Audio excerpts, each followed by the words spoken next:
Fox Media Group station. ESPN Radio Sports Center. I'm Steve Lennox. Yankees and White Sox about to open up their series in Chicago. Series opener on ESPN TV tonight. Yankees have dropped 5 in a row, coming off being swept in Boston this weekend. Eduardo Perez on the call tonight with Carl Ravitch. And Eduardo, he's not ready to give up on the Yankees just yet. Too many veteran guys and guys that have been here and done it before. And I think that is the calming presence that you will see in that clubhouse. I just came from that clubhouse, and it looked pretty good. And you look at their schedule right now, they're looking at a pretty easy schedule, at least through September 2nd. So this month of August, they should turn it around, and it should start tonight. Lance Lynn makes his first start with the Yankees tonight. Third inning, and Cleveland Indians on top of the Minnesota Twins, 2-0.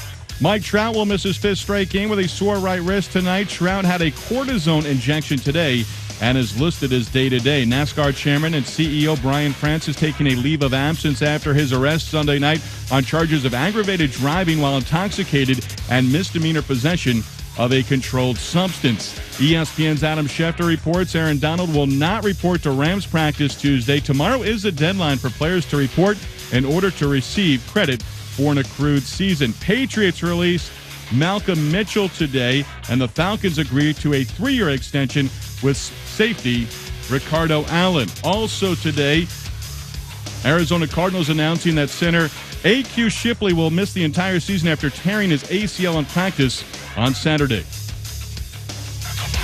Coming up on Tuesday, is Sam Darnold seriously in contention to be the Jets starter week 1? That and all the latest from NFL training camps when DJ Shefty Chef, Adam Schefter, joins us. Plus a big update to our countdown to the NFL regular season. Go Logan Wingo Tuesday, 6 Eastern, ESPN Radio, ESPN News.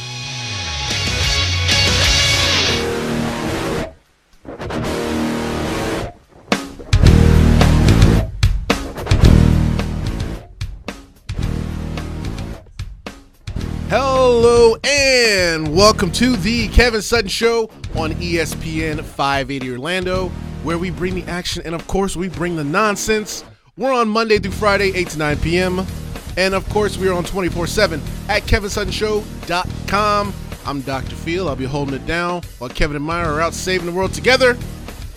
And don't forget, guys, you can download our podcast on iTunes, Stitcher, TuneIn Radio, Google Play Music. Let's see what else we're on. Spotify. So many other things.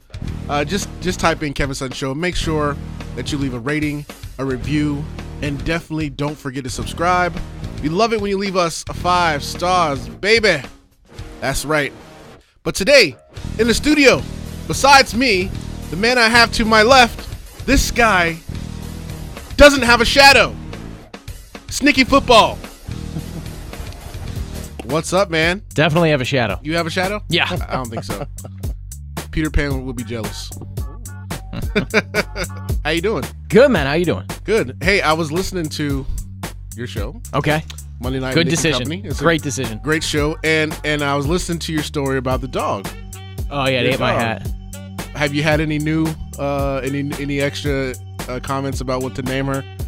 No. I have a ton here in terms of sports-related pun names that I can pull up here if we want to get into a few of them. But there have been just some classics. People have really done they've outdone themselves. Roughshod Lewis, just be incredible. Chris Puhan is great. Chris Puhan is in Chris Duhan. Mo Barca is also very, very good. Penny Barkaway. It's pretty solid. I think Penny Barkaway is good because it's a female dog, right? Yes, it is. It's a female dog, yes. Nikola Pucevic is pretty good, too. So we've had a lot of really good ones. That's a good one, man. I was waiting for you to play the Sarah McLachlan song in the background. You know, what is it, the SPCA song? Yeah, that's a bummer. That's a real bummer. Yeah, because I would have got emotional there because I like dogs, too, but we don't have one in my family. I wish we did, but not.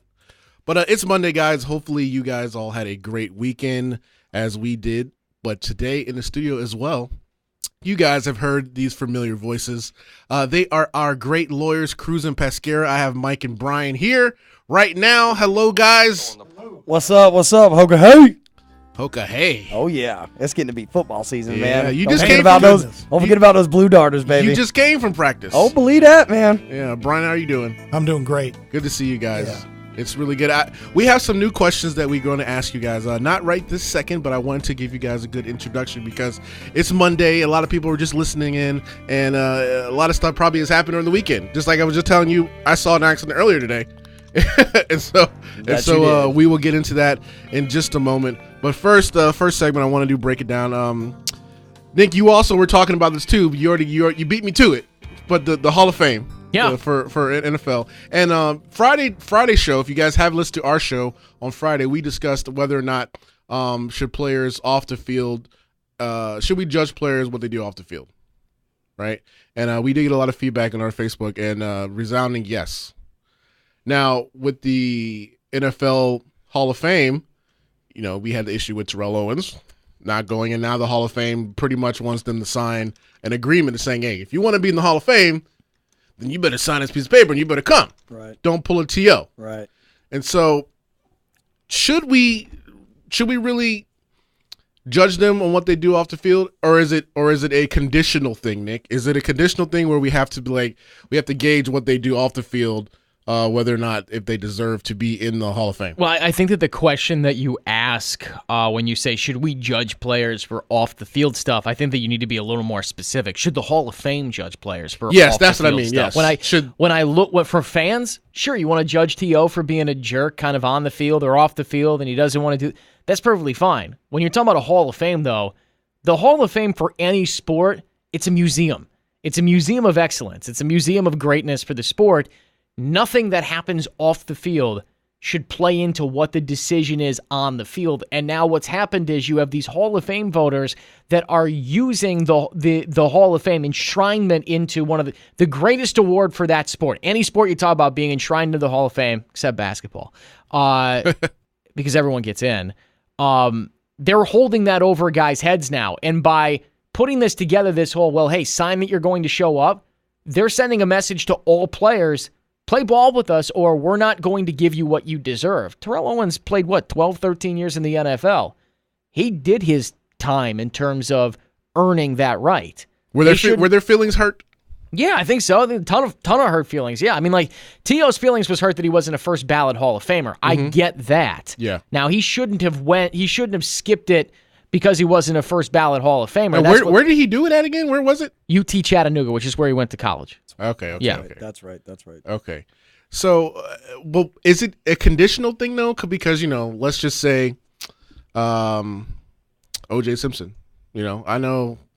Well, he was never convicted I was of anything. I was thinking the Baseball Hall of Fame. I think that, once the steroids thing and the bonds, I think that kind of set the tone. I really don't think it's really even up for debate. I think baseball kind of set the tone. Okay. And, I get that does there's an argument to be made because again, you're talking about something that affected the game and not necessarily what they did. After, but a judgment is a judgment, and in the United States, you're going to get judged. You know what I'm saying? And as much as I agree with Nicholas football in there, that I'm just saying, I don't feel that players, if you do what you're supposed to do on the field and the Hall of Fame is representing what you do on the field, I'm inclined to agree.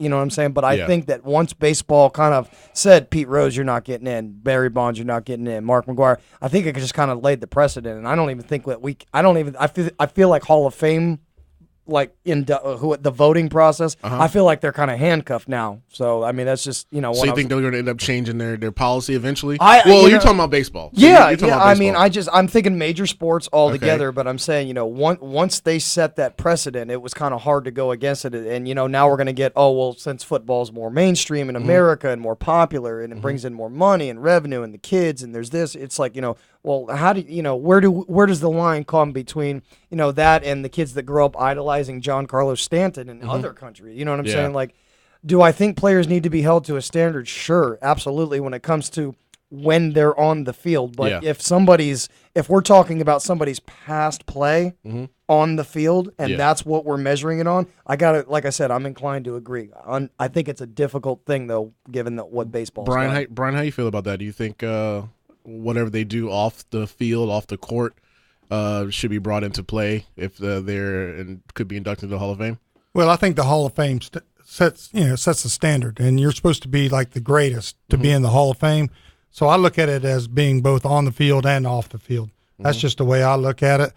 but I've never looked at all the criteria for the Hall of Fame. But it seems to me that if you're going to put somebody as on the pedestal and you're going to call them a Hall of Famer, then they got to be somebody that kids can look up to, and that means look up to what they did on the field and off the field. That's just the way I feel. So as a whole, judge them as a whole. Judge them as a whole. Nick, is there a certain criteria in the NFL to be a Hall of Famer?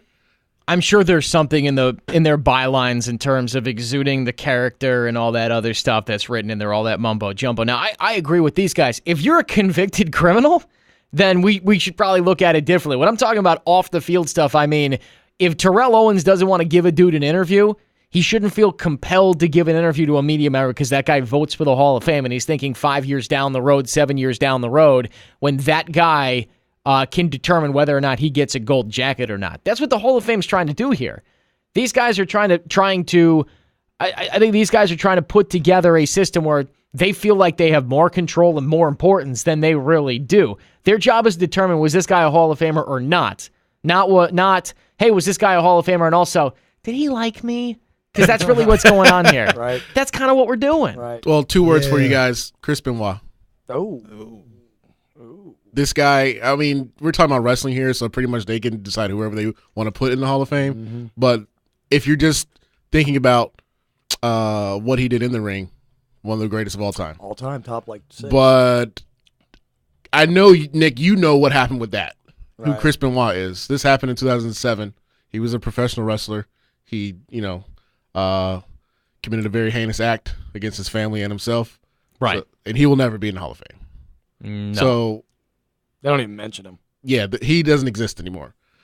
So would you apply that to the NFL, baseball, any other like professional sport logic? Yeah, I think at the end of the day, the Hall of Fame is supposed to be a representative of the greatness of your sport. And if someone did something like that, yeah, like I think that you can hold that guy out and say, listen, like we don't think it looks good to have an entire enshrinement for this guy in that manner. As I said, like if you're convicted multiple times, like there's a difference between character and likable.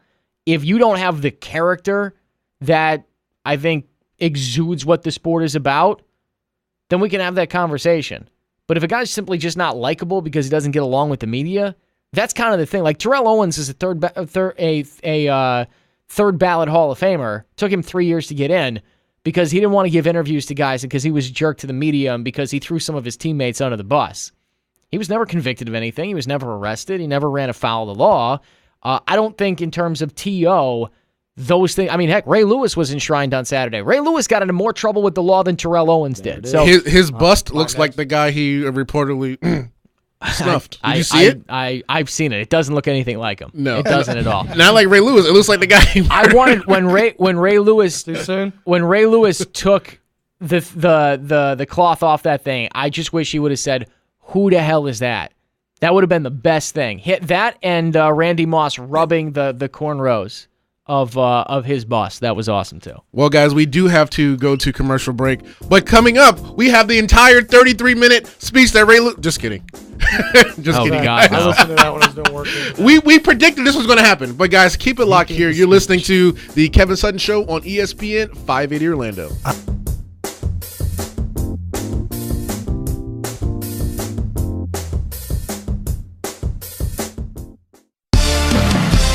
Winning at pretty much everything except sports radio. Winning. Winning. You're listening to the Kevin Sutton Show on ESPN 580 Orlando. Everybody hands go up, and they stay there, and they say yeah. That's what you can do, yes sir. Back at it. Doing my thing. You know, what can I say, man? I just got to give it up to my people. Well, today I got to slip in. I was not running too late to save the day. Not save the show, save the day. Got to think about it. I know one thing, that Crews and Pesquera being here makes it all worth it. Yeah. I got you guys. Look, hit me up on Facebook, Instagram, Twitter, and YouTube, all under the username Kevin Sutton Show, and you're going to find out that not only am I crazy, I'm really crazy. And then you'll go in there and you'll see, man, I'm getting into all types of stuff nonstop. But it is a different world today. And I definitely want to say, our prayers to the families and the victims that are dealing with issues over in Chicago. It seems like nonstop we have to deal with these tragedies. But there were some that were stopped in the playground by an amazing person that has their concealed weapons license. And I will say, if you're not going to protect yourself, protect others and think about it. Shoot Straight, they got great stuff over there. You can go there, check out their website, shootstraight.com. And then I'll move on. Kevin, that happened in Titusville. I know, Chicago, and then you have the Titusville situation. Oh, Jesus. Yeah, there's a whole shooting in Chicago. You didn't hear about that one? There's a shooting every day in Chicago, man. No. This is huge. It was awful. There you go. Oh, go my ahead. God. I read that like 60 people got shot just over the weekend in multiple shootings, and like 10 died. I couldn't believe the number I saw in 2 days, and I love visiting Chicago. Yeah, the Chicago one is absolutely insane. So they're still going back and forth. They still don't know exactly what's going on, as in like the amount of victims, not victims, but the amount of deaths through that situation, because people are still fighting injuries. Jeez. So yeah, the Titusville one, that was a whole nother situation. Yeah. Sad things, man. Sad things. Well, Kevin, speaking of sad things, I wanted your opinion before we move on with Crews and Pesquera. We were talking about, you remember our Friday episode? We were asking whether or not should we judge athletes off the field. Man. I thought it was really great. I was listening coming in, and I was like, that is exactly. I'm with Nicky. Nicky Football. He's right. It's about what they do as an athlete. It's a museum for athletics. Mm-hmm. I'm right again. It's not a presidential hall. I mean, you know what? Even at the Clinton Library, they actually had a couple of things in there that talked about stuff, but it kind of went past because they didn't care either. The Ronald Reagan Library, every president gets one, and none of them care about all the fraudulent things. So what about with Pete Rose's situation? Do you think he should be in? Because I think that was different because that dealt with the actual game. So so you agree with like Barry Bonds and all that because when it deals with the actual game, I think there's a big difference. When it's just because which I'm not for smacking your wife around, or maybe am I? No, I'm not for smacking your wife around, spousal abuse and all that different stuff. And Nick, play Prodigy. That is one. That is a thing that a lot of athletes have issues with, especially the boxers, Floyd Mayweather. There's a lot of things on that side of it. The domestic violence, which is a huge issue. Oh yeah. But like it has that'll keep you out. It has nothing to do with the actual sport. Yeah. Hey, you could always ask Coach Smith, with Ohio State. Oh, formerly with Ohio State. Yeah. Coach Smith, with Urban Myers. Yeah. You can get yourself in a lot of trouble. And I think that there has to be, they should put the rules about it. They should say, Bryan had to work that in. he's still bitter because he left UF. Bryan, he's still bitter. Everybody in Gainesville's like, I told you. I knew it. We warned you. You knew what you got, and it's happening. Urban left, so the prophecy he's is no coming. longer a Florida Gator. So he's gone. He's now an urban he's legend. Dead to me. He's now an urban legend. He's an urban legend. Oh my goodness, he's an urban legend. I love this show. Wow. But yeah, that's where I stand at, man. And I won't be mad about it. But I do remember Pete Rose when he got his charges for the gambling fraud. And I wonder now that sports betting is now legal, will they give him a pass? You think that's going to happen? Hall of Fame committee is hoping he dies before any of that gets worked out. They don't want to deal with it. That's so petty, man. Does baseball The whole not do thing's posthumously? petty. Hall of Fames are petty. That's what they are. The last 22 minutes was talking about this proves. I mean, the Hall of Fames are petty. It's a bunch of guys that wish they could have played. I was just inserting themselves into a game that a bunch of people are playing, and those guys want to be as good as they were. Which it should be the other way around. The Hall of Fame, should once you get aboard, it should be other Hall of Fame It players. should be- No, that you can't do that either. Those guys can't be trusted either. All right. I vote myself twice. I'm a 2-time Hall of Famer. No. Once you get it, I think it should just be like a subcommittee that gets to have a little bit of input that are actual athletes that have been through it all. I like how they do the Heisman because that The involves Heisman, I like the writers Heisman one. and players Yep. that have formerly I like won it. th- I and like they the know Heisman. what they've gone through to get there to that. I've always appreciated the Heisman thing. I think they should give out more of those, though. More Heismans? Yeah, more Heisman. Just give them out. Just give them out. Like 8 of them. I don't even know how to respond to that. What do you Just give out more of the them. Oprah of Heisman's. You get a Heisman. You start giving them to everybody. Everybody man. needs that opportunity. Everyone needs that little trophy, man. Yeah. Well, Kevin, we have our lawyers here today. And I was just telling Mike and Brian before I got here, I saw a pedestrian get hit today. Ooh. Yeah. Yeah. Like get hit and bounce off. Get hit by a car and fall to the ground and roll. This is going to sound And awful, get back but up? I want to hear all about it. Right. Like, did they get up and like walk away, or like How hard were they hit? Okay, so this is the situation. I'm Where? driving on Colonial Drive on 50. I sounded too interested. I'm sorry. Let me scale it back just a little bit. I'm driving on 50, and you know how there's a bunch of stores, and then people come out to merge on the traffic. Well, somebody's walking on the sidewalk, and they are crossing that driveway, and the person was coming out of the driveway didn't look at all because the road was clear. So they just gunned it, and dook. That's why they're called This is way pedestrians. too inside, but you guys drive out of this parking lot almost every night too. Our driveway out of here is scary because Oh, it you're is. so It's a focused blind. on it. It's It's a so blind- blind. it's blind And on driveway. Thursday when I left, some dude I drove through, and then some dude on a bike went right by behind me. and I Which was you like, I never could've- see anyone coming that way. Like, Never it's to not the a right. used road. I could have killed that guy. Just like okay. Oh, No. that's a good question for Brian. Hey, Brian, since bicycles are considered vehicles, if you're riding on a sidewalk and you get hit, is that your fault as a bicyclist? Now, if you're going with the flow of traffic on a sidewalk, it's going to be the car that hits you on the sidewalk is going to be at fault. Almost always, the person on the sidewalk has the right of way. I mean, they're on the sidewalk, so that's the general rule of thumb. Ah. There See, you I go. didn't know that. I thought, The funniest thing is Meyer got hit that way. what? Meyer hit somebody. It's not like laugh out loud funny. Hey, It was when she was younger. She's all right now. No, we have cases like that all the time where people are, trying to ride their bikes to work and they're on their way and trying to ride on the sidewalk because the road's too dangerous. And you'll hear a lot of different theories and things about that. But basically, if you're on the sidewalk, you've got the right of way, and people got to watch out for you. And that, if you're riding in such a way that No lights, though. You don't have any lights. If at night you don't have lights, that's a Because that guy you're- didn't have lights, did he? I don't think so. I don't Yeah. know. Yeah, well, he's. I think the odds though, you he's out leave of this luck. station 365 days, almost a year, Nick. Pretty much, yeah. And you just get You get in that zone. you just get in the zone where you just start feeling like you never see anyone. And I think there's been once the whole time I've been here, I've seen somebody walk that street.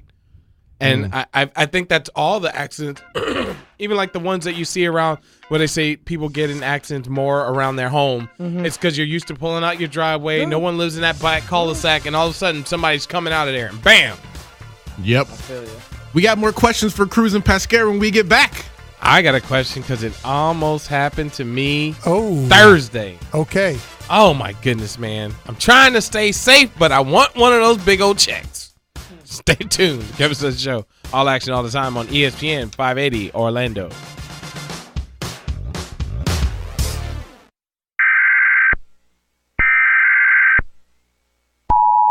Warning, warning, warning. You are listening to the Kevin Sutton Show on ESPN 580 Orlando. You have been warned. Oh my goodness. We were talking daddy stuff, man. We were talking daddy stuff. And it was like, hey, once you have a wife and once she has a baby for you, everything changes. Everything. Get yourself ready for abstinence. Today's word, kids, is abstinence. And you have to express the Oh my gosh. Wow. And then and you think it's just once they're pregnant, but once the baby comes out, then it's because the baby's looking at you. Oh, yeah. So once again, 9 months from now, the word still will be abstinence. Word of the day. Wow. Whatever you do 6 months before, duplicate it 6 months after. And that is being a father. Wow. Well, guys, Bryan, Mike, thank you for coming to the studio today. This is Abstinence Monday. Abstinence Monday, sure. And whenever you guys do come into the studio, we do ask you guys a few questions regarding the law, regarding auto accidents. People deserve to hear it. And Stump the lawyer. Yes, we try to. It's unfortunate we can never stump you. I'll try, but I can't. I got pretty close with trying to sue myself when I fell off the roof.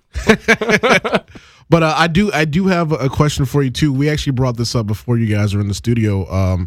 I had someone who was asking about, what if you're in a ride sharing platform, let's say Uber or Lyft, and you're a passenger, and that car gets in an accident. Hold your neck. And you're injured. He's my attorney right now until you say something better, because that sounds right. What advice would you give that person if they are in a Uber accident? 1-800 call Crews. Please say hold 1-800 your call neck. Bryan Crews. No, the first thing you do is like in any car accident, you go to the emergency room, get checked out, make sure you're taken care of, because even though you're at the scene, you may not realize that you've been in an accident. I mean, the adrenaline's flowing, man. You're all worried about what happened, and you may not feel the symptoms, but the next morning you're going to feel it if it's been any kind of an accident. So you want to get checked out to make sure there's not something really wrong underlying or some major deal. 1 second to rudely interrupt you. That's okay. When you said been in an accident and you'll know, are you saying as in regards to like a speed? Is there like a speed associated with it, or is it like the damage to the car that lets you kind of gauge? Well, that's an excellent question, because actually, you heard that, Nick? I asked an excellent question. Actually, small accidents. applause sound effects. Exactly. That is a good question. I didn't say something stupid today. Yay! Yay! Well, see if I can give you a good answer and not say something. We got stupid. 25 minutes. Anyway, real quickly. A lot of time left on the clock, Kevin. Being a lawyer Both of takes you. me a long time. But hey, anyway, long story short, a slow speed accident can cause a lot of injuries as well. Okay. Like you just have very little damage to your car, but you hit your knee on the dashboard. You got a case just like that. Lady's knee had to have arthroscopic surgery, so that's clearly related. Wow. A lot of times, it depends on your car seat too. Like if a small rear end type accident, your head goes back over the top of your seat. I've had people like lose their sunglasses because their head snapped back so hard, and they slammed their head against the I hit my armrest. head on the handle. Wow. The one in the cylinder. Because I'm so tall. So, if you've been in an Uber accident, Uber, they're supposed to have insurance. You are able to go after them. That's an excellent question. Uber, Lyft, any of those ride sharing. And if you're for hire transportation, you have what's called a higher duty of care. You have a higher duty of care than just the reasonable man standard. Like we all drive around, even though I don't know if Orlando qualifies as a reasonable man standard, the way people drive, but that's the standard. You're supposed to drive like a reasonable man. But if you're a bus driver or a Lyft driver, you're to a higher standard of care because you're transporting people for money. Okay. And that puts you at a higher standard of care. So as a Lyft driver, say somebody's out here listening to the show and they are like Uber or Lyft driver, if they just sign up, because I know people just put themselves on it and filled out the app and just wind up going. I don't remember, unless they've changed the rules lately. A friend of mine was just like, he was just trying to get a car that was within the age limit. Yeah, they do 10 years. That he could drive. But he didn't say anything about paying for extra car insurance. Well, it depends on the insurance policy. The devil is always in the detail and the small print in those policies. They giveth in big terms, and then they taketh away in the little small, tiny print. There's probably a small thing in there that a lot of these Uber drivers trying to make some extra money, not realizing that they need to have themselves, as the driver, protected even more so. Typically, it's a business use policy. You have to say I'm driving it, transporting people, because that's one of the questions. I know on my insurance for my construction company, like soon as they knew that my car was utilized for construction purposes, my insurance went up when I bought my new truck. And they were like, oh, yeah, definitely. It's commercial. And I'm like, all right. So, but it made it where any of my guys could drive my truck, and it didn't matter what happened, that there was coverage, and it covered my workers driving the vehicle. And it was actually worth adding that. But at first, it was like a hard hit because it was almost like an extra $150 a month, and so, which is a lot. But for a contractor, it's a little bit different. But I would say for an Uber driver, a person that's like just trying to make extra ends, to find out that you should be having something that's like an extra $300 to your regular policy, that could be definitely shocking. And if they're going to come after you, even more so. Well, if you have an uninsured motorist on your policy, and that means whatever vehicle you get in that's not yours, you would be covered under it. So in that circumstance, that's a good reason to have uninsured motorist or underinsured motorist coverage. That protects you as the individual in case you're in that Uber driver's car and he doesn't have a policy, or he let his policy go or lapse, they call it, or he doesn't have business use, and then they deny coverage. So in other words, the guy's driving around without any insurance, and you're stuck with your injuries, your medical bills, and all that. And you're just a passenger. You're not at fault for anything. You just happen to be there in that Lyft vehicle that the guy did something wrong, pulled in front of that Mack truck, and there you go. Wow. I've got two more quick ones. Oh, okay. All right. So let's say you were driving on I-4. Brian, you are the I-4 lawyer. And what if you're driving behind, let's say, a dump truck or a garbage truck, and something flies off of that truck and goes through your windshield, goes through you, hits you, you're injured, and that truck keeps going because it obviously doesn't know what just happened. Or he knows and keeps driving. And That's the other rule of thumb for contractors. Just keep going. No, I didn't say that. So that's okay. What do you do? Well, that's a couple answers to that. For your property damage on the windshield, your windshield is covered under your policy, almost like automatically. So you just call them, they come out, and they fix your windshield. But hitting you and your body, if you don't know the name of the company or you don't have a tag number, which you probably won't have, then again, you're left with uninsured motorist coverage, which again is the reason why, like if you've got a $50,000 policy of insurance for the other guy, in case you hit somebody else, then go ahead and get that 50 for yourself. Or even if you have to take 25, do 25,000 for your bodily injury coverage and 25,000 uninsured motorists. I'm not advertising for the insurance company, but what I am doing is trying to help consumers be protected and protect themselves. Like, don't pay to protect the other guy, pay to protect yourself. So that's probably seems like the most important thing you should consider on your insurance policy, because if I didn't have it, I would have got screwed. Yeah, there's like a third of the people running around that don't have insurance or are underinsured. Like they have very minimal. Because uninsured motorist is not required. And that's right. It's not. It's just a good way to protect you. I mean, what happens if you get knocked out of your work and you can't, Kevin Sutton can't go to work tomorrow or can't come in here tonight and work, So, you've got to have some protection for you. Yeah. All right, last one, quick one here. All right, quick answer. My son's one of my son's teachers at his new school, she was in an accident in April. And she had some injuries. And she has a law firm that we will not name. Very unhappy. Losers and losers attorneys at law. Exactly. So my lady, she actually told them, what you guys do. Best thing to look do, over cases. Just call. Yeah, pick up the phone, call us, and it's a free consultation. We can talk to you a little bit about your case and what we would do for you. That happens all the time. I mean, we get calls every day where somebody's not happy with their attorney. Mainly, the problem is they never get to meet their attorney.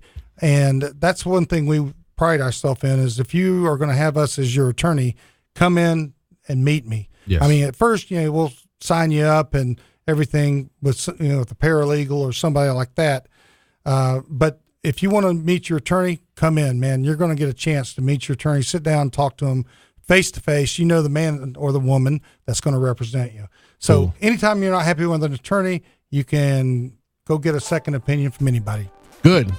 I always like that. Hey, Kevin, it's Monday, so when we come back, we get Monday, baby. Yes, getting into it. I like it. I like it a lot. Stay right there. Saying at least one stupid thing per day. I've been beating the meat, but I ain't never did it in the cooler like you did. This is the Kevin Sutton Show on ESPN 580 Orlando.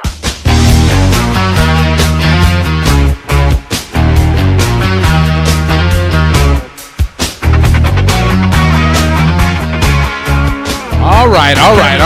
Kevin, we were guessing what you guys were doing because you were pantomime. Were you fishing? What were you doing? I was not fishing. It just looked like you were fishing. We were talking about cell phones and people taking selfies while driving? should be driving. And this girl, when I was coming here to the studio, literally did a whole full-on selfie session and had the AC blowing for her hair the way. Oh, she had the Beyonce. I'm like, what in the hell are you doing? And the light turned green and everybody was going and she was still back there doing selfies. And I'm like, what if somebody jams her in the back and then and then they say, oh my goodness, I thought the light changed and I went to go. So it makes them seem like an idiot. But truly the person in front was on their phone. That's still their fault though, I think.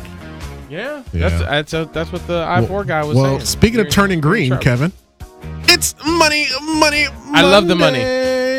That's right, folks. We go money talk. Here comes the money. All right, Money Monday. Pretty much we'll be taking a quick look at sports and entertainers' net worth, their value.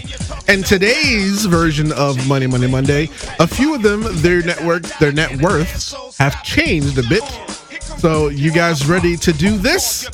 Do it, man. Do it. Ready. Two tennis legends here. Maria Sharapova. Arthur Ashe. Or Serena Williams. Who is worth more moolah? Kevin. Not Serena. Okay. Mike. Mike doesn't care. Not Serena. Is it Maria Sharapova or Serena Williams? I'll take Serena. All right, Brian. I'm gonna take Serena. All right, and This feels like a trick question, but I'm gonna roll with Serena. all right. Maria Sharapova's net worth is $135 million. Serena Williams is $170 million. So it is Serena Williams. Our next two we have Antonio Brown. Antonio Brown is the cover boy of Madden football this year, right? Yes. All right. And we have Vikings quarterback Kirk Cousins. He used to be Redskins. Kirk Cousins' net worth improved from last year. So I'll give you guys that hint. So who is worth more? You like that? You like that? Kirk Cousins or Antonio Brown? Brian, Kirk Cousins or Antonio Brown? I'm on Antonio Brown. All right. Mike. Quarterbacks. All right. How do you like me now? Kirk Cousins. All right. And I'm going with my cousin, dog. You all are correct. Antonio Brown's net worth is $16 million. Kirk Cousins before was $20 million. Now he's worth 50. Antonio Brown, a walk-on in college. Oh, wow. All right. This is a wrestling one. So, Mike, we're going to go with you first here. Goldberg or Randy Orton? Ooh. Oh, Lord. More years in the game versus Goldberg or Randy Orton? Hurry up. I'm going Randy Orton. Man. Randy Orton. Nick, you want to take a guess? Orton. Okay, Kevin, back to you. I'm going with Goldberg. All right. Orton. It is Bill Goldberg at $14 million to Randy Orton's He just $9. became He was like, he's had TV shows. Yeah, bro. he's had all He's still on TV shows. Yeah, that's right. Randy Randy a couple hates, other things, Randy hates publicity. Yeah, he ain't about that. All right, these next two, Klay Thompson or Jameer Nelson. Now, the reason why I put Klay Thompson up here, because his net worth before was only $6 million. I'll give you guys that hint. Wow. His net worth before As was if only that's not $6 enough. million. All right, so Nick, who is worth more, Jameer or Klay? I'm gonna take Clay. All right, back to you, Kevin. Jameer. All right, Brian, Jameer Nelson or Klay Thompson? Jameer. All right, and Mike. Did Jameer ever open a restaurant? Maybe. I don't know. I'm going with Jameer. All right, this one's actually very close. Jameer Nelson is worth $20 million. Klay Thompson, 23. Oh. All right. Splash Brother. Our last two make no sense at the wealth that these two have. Giorgio Armani or Ralph Lauren? Ralph Lauren. Kevin. I'm going Armani, bro. All right. How much do you think Giorgio Armani is worth? I want you to tell me. Well, here comes a ridiculous number. I want Kevin to tell me the number here. I'm going with because the wealth that they have is just insane. Is it $1 trillion? No. I'm going 200 billion. 200, not the company. I mean the actual person. The person. His name's 3 in the billion. building. 3 billion. Okay. Brian. Who's worth more, Giorgio Armani or Ralph Lauren? I'm gonna say Armani. All right, you want to take it? How much do you think? $500 million. Okay, Mike. I'll say Ralph Lauren because more people can afford it. All right, and what do you think his net worth is? Let's go 1.8. Okay, Bill. and Nick. I'm gonna roll with Ralph Lauren. right. I'm gonna say $700 million. All right.